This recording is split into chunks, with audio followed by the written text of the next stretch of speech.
Hello everyone, myself Dr. Priyanka Verma. I am working as assistant professor in Dr. S.S. Tatia Medical College in Dermatology Department. 29th October world psoriasis day के इस मौके पे psoriasis से related कुछ बातों के बारे में आज हम डिस्कस करेंगे।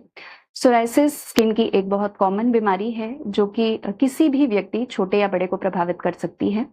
सोराइसिस के निशान जनरली हमारी स्किन पे, एल्बोज पे, नीज पे, स्कैल्प पे होते हैं या फिर ये बॉडी के किसी भी हिस्से को प्रभावित कर सकते हैं। सोराइसिस नेल्स और जॉइंट्स को भी प्रभावित कर सकता है। अब सोराइसिस में जो रैशेज होते हैं वो रेड कलर के रैशेज होते हैं और उनमें बहुत ज़्यादा स्केलिंग होती है, सिल्वरी वाइट स्केलिंग होती है। तो इसमें होता क्या है कि जनरली हमारी जो स्किन होती है उसमें ग्रोथ करने की और शेड ऑफ होने की टेंडेंसी होती है, वो अपने आप ग्रो करती है और झड़ती है, जिसका नॉर्मल ड्यूरेशन 28 दिन का होता है।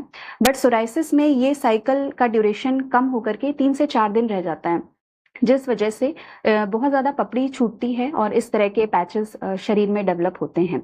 सोराइसिस के बारे में लोगों के अंदर ये एक मिथ होता है, एक धारणा होती है कि सोराइसिस एक दूसरे से फैलता है। तो सोराइसिस बिल्कुल भी कॉन्टेजियस बीमारी नहीं है, ये एक व्यक्ति से दूसरे व्यक्ति में ट्रांसफर नहीं होती है, ये कोई इन्फेक्शन नहीं है। आप सोराइसिस वाले पेशेंट्स के साथ कपड़े शेयर कर सकते हैं, उनके साथ उठ बैठ सकते हैं और खाना भी खा सकते हैं। एक दूसरा मिसकंसेप्शन है सोराइसिस के आनुवांशिक होने का। सोराइसिस कुछ केसेस में आनुवांशिक होता है, बट ऐसा ज़रूरी नहीं है कि अगर आपको सोराइसिस है तो आपके बच्चों में भी ये बीमारी आगे जनरेशन में ट्रांसफ़र होगी ही। केवल कुछ केसेस में ऐसी संभावना होती है सोराइसिस के ट्रांसफ़र होने की। अब हम सोराइसिस से कैसे बच सकते हैं? देखिए, सोराइसिस एक क्रॉनिक डिजीज़ है, एक लंबी बीमारी है। जिस तरह से शुगर और बीपी की समस्या किसी व्यक्ति को अगर एक बार हो गई तो उसका ट्रीटमेंट लंबे टाइम तक लेना पड़ता है, उसी तरह से सोराइसिस भी एक क्रॉनिक प्रॉब्लम है। तो हमें हमेशा अपने कंसल्टिंग डर्मेटोलॉजिस्ट के संपर्क में होना होता है। आप अब कभी भी सेल्फ मेडिकेशन मत करिए। इनफैक्ट कोई भी मेडिसिन लेने से पहले आप अपने एक बार ट्रीटिंग फिजिशियन को, ट्रीटिंग डॉक्टर को ज़रूर दिखाएं।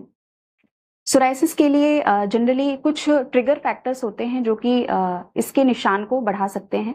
जैसे कि इसमें है, अगर हमें किसी भी प्रकार का इन्फेक्शन है, इस इन्फेक्शन में कोई भी सिंपल इन्फेक्शन जैसे कि सोर थ्रोट है, कोई वायरल इन्फेक्शन है, तो ये इन्फेक्शन सोराइसिस को ट्रिगर कर सकते हैं। किसी प्रकार का कोई स्ट्रेस है, अल्कोहल है, स्मोकिंग है, तो ये सारे फैक्टर्स सोराइसिस को ट्रिगर करते हैं।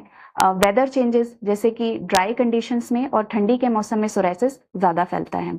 तो हमें हमेशा इस बात का ध्यान रखना है कि हमारी इम्यूनिटी हमेशा स्ट्रांग रहे।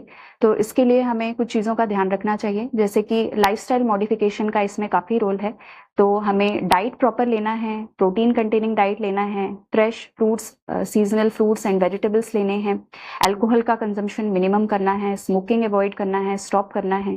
देन डाइटरी जो मैंने आपको चीज़ें बताई हैं उन पे ध्यान देना है, प्रोटीन रिच डाइट लेना है। हम एक्सरसाइज और मेडिटेशन एंड योगा इनकी भी हेल्प ले सकते हैं स्ट्रेस को कम करने के लिए। एंड इस तरह से हम सोराइसिस के फ्लेयर को कंट्रोल कर सकते हैं। एंड अब हम बात करेंगे सोराइसिस के ट्रीटमेंट के बारे में। तो सोराइसिस, जैसे कि मैंने बताया कि एक क्रॉनिक प्रॉब्लम है, बट ये बहुत ही अच्छे से कंट्रोल की जा सकती है, वेल कंट्रोल की जा सकती है। तो इसमें हमें मेडिकेशंस डॉक्टर की सलाह से ही लेने हैं। इसमें टॉपिकल स्टेरॉइड्स, ओरल भी बहुत सारे मेडिकेशंस चलते हैं जो कि सोराइसिस आपके शरीर को कितना प्रभावित कर रहा है, बॉडी के कितने बॉडी सरफेस एरिया को प्रभावित कर रहा है, उसके हिसाब से ही हम इसमें ट्रीटमेंट स्टार्ट करते हैं। तो कभी भी सेल्फ मेडिकेशन मत कीजिए एंड हमेशा अपने डर्मेटोलॉजिस्ट का सजेशन लीजिए।